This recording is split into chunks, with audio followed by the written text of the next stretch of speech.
there. Hey, congratulations on your short film, Millstone. Oh, thank you so much. Thanks. Hey, and it's being showcased at the Slamdance Film Festival this year, which is one of the most prestigious film festivals in the world. How do you feel about that? I'm really excited. It's a great opportunity for people to see the film. I'm also really excited to see all the other films that are there at Slamdance. It's a so many great filmmakers doing really interesting, edgy stuff. So I think it's a great company to be in. Most excellent. Well, I checked out the short film myself, and it was very intriguing. But where did the original idea came from for your story? So the film it's a short film about a grieving couple that meets with a therapist. They think this might be the one therapist who can help them, but his methods are maybe worse than anyone could have imagined. So this it's sort of this psychological thriller, but it's entirely in a American Sign Language, and the characters are deaf. They're played by deaf actors, and so that gives it, I think, a very unique. It's a unique experience, I think, probably. And so for me, I'm hearing, but my son is deaf, and so that's something that has been really influential in the kinds of stories that I want to tell, the way I want to make films. And I was really interested in telling a story where it's not about people being deaf. It's not that's not a big part of the plot at all. It's just we're going to tell a story with all its dark twists and turns, but it just happens to be that all the characters are deaf and that the whole thing is in sign language. Now that's an interesting approach because when a lot of people do projects like this, they probably just only have maybe one deaf character, but you made all not just one, not two, but all three, basically the entire cast, the entire character, all the characters are deaf. What how did you come to that decision? Why is that?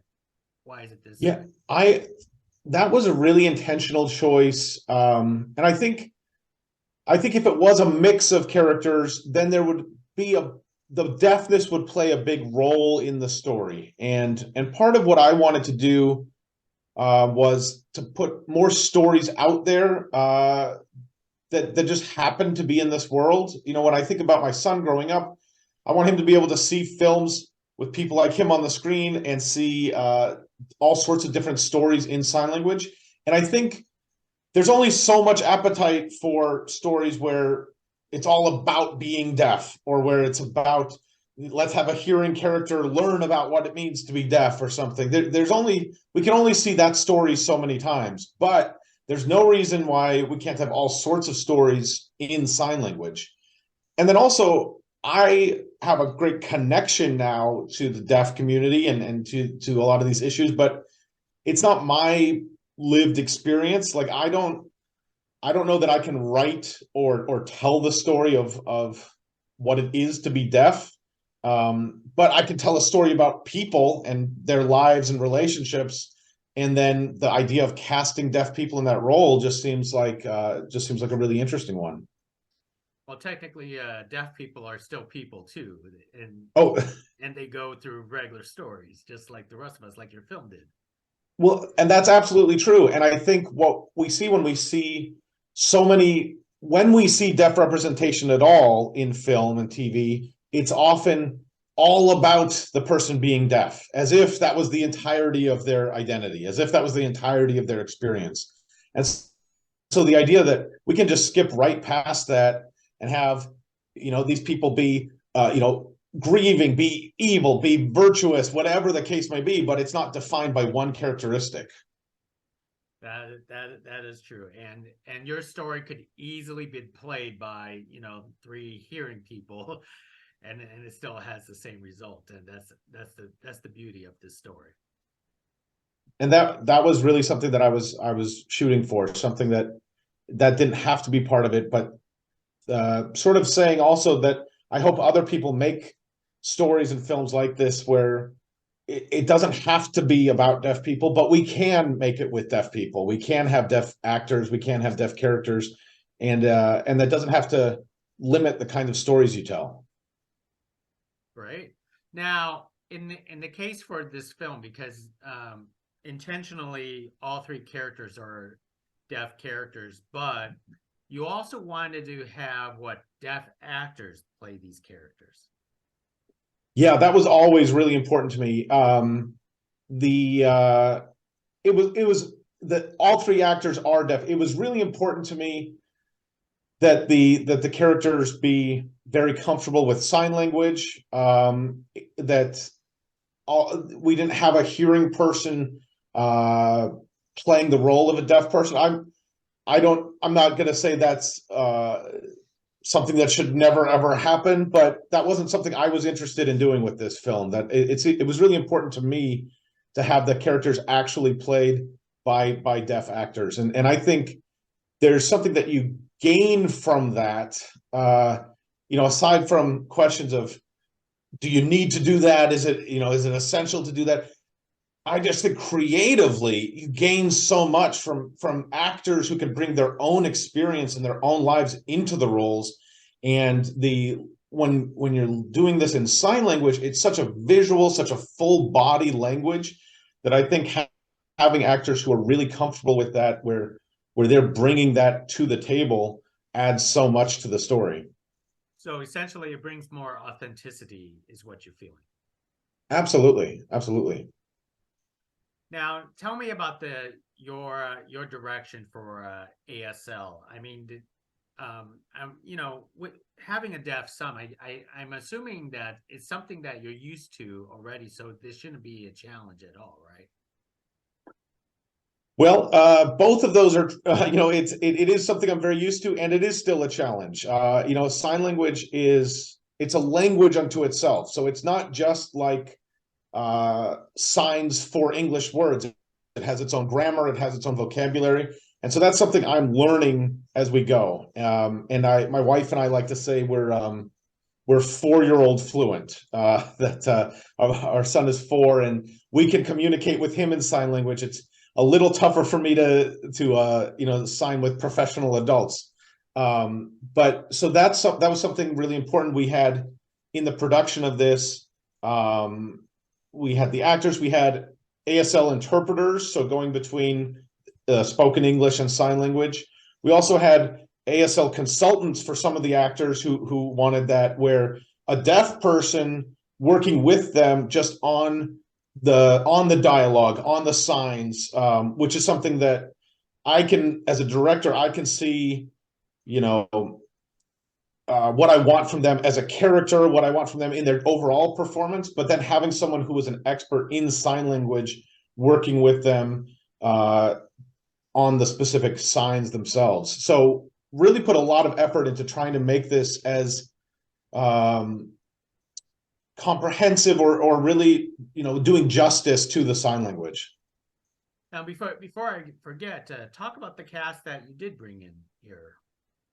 Yeah, so it's three characters. So Daniel Durant it plays Mike, and Daniel Durant was the brother in Coda, Leo the brother in Coda, which won the Best Picture Oscar last year.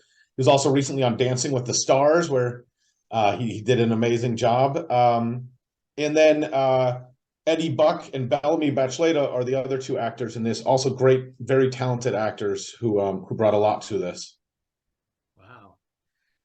Now, what's next up for you? Are you always been a filmmaker? At one point I was a child, and then I wanted to grow up to be a space pirate. But as an adult, I'm a filmmaker and film professor. But I'm hoping to. I just finished a short documentary, but I actually have a feature film going to be coming out later this year. That's also entirely in American Sign Language. It's a much bigger cast.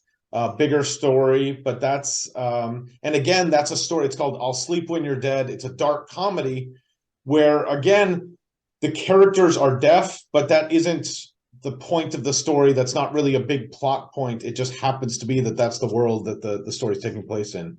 So this is something that I'm really interested in doing more with. That is interesting. Why do you want to stick with the this ASL subgenre? Or not, it's not even a subgenre, but sort of like a theme for your films. Yeah. Well, I think there isn't that much out there, which is something that when I look for content, not that I want my son who's very young to be watching this stuff right now, but when I look to the future, I would love there to be more content out there. I would love to be contributing toward that, and hopefully a lot more people doing content in sign language. So I want to be involved in that for that reason. There are a lot of technical things that go into shooting with sign language, the way that you work the camera, the way that you do editing, that I think is actually a really interesting. It adds to the visual style. It's a very distinct kind of visual style that you then get, both in the production and in the editing, that not very many people are working in that space right now. But to me, that's a really interesting thing to explore. So both on sort of a social level, wanting more of this work out there, and on a creative level. And there's so many great deaf actors, the 3 in this film, the dozen I worked with on my feature film, and many, many more, where often they're just not getting the opportunities out there that that you would hope an actor of that skill would get. And so I would love to do more and more with the deaf actors that are out there. I do agree. I mean, I met the actor from Coda who won the award, and he was in the industry for what, like 3 decades before, even if before someone he became recognizable for Coda. That, I mean, it took him 20-30 years for that. Right, absolutely. And I think I would love there to be more parts for people to have the chance to show what they can do. That is terrific. Well, Peter, let me wrap it up with one last question, and I'm actually very curious because of this short film. Could you explain the title Millstone to us, where that came from? So Millstone in this, it has a couple meanings. So one of what there's a biblical reference to the idea that someone hurting a child would be better off tying a millstone around their neck and falling into the sea. And so this film, in large part, revolves around the idea of dealing with the grief and dealing with the struggle of something, a loss of a child, and the feelings that go along with that. I also like I mean, it's a dark subject, but I also just like that image of the millstone, this giant, heavy weight just grinding. And that to me is the situation that these characters find themselves in, that they are being ground down, and that, this weight bearing down upon them. And so that's part of the thinking behind the name. Well, it's very fitting, especially for those people who watches this short. So, Yeah. So Peter, hey, thank you very much for carrying this conversation. And you know what? You're attending. I'm assuming you're attending Slamdance to your own premiere. Am I correct? I will be at Slamdance, and I'm really excited to see lots of the other films there. There's a lot of great work, and a lot of wonderful filmmakers who are going to be there. So I definitely, anyone who can be there, I recommend going. It's also online. There's a virtual option if people want to check out the programming from Slamdance. It's really great films there this year. Well, it will be a certain delight, especially to a film professor like yourself. So Yeah. thank you very much for this talk, Peter. And hopefully we get to do this in the future, maybe possibly for your feature film. That would be great. Thank you so much, Gig. Hey, thank you. Appreciate it. All right. Bye now.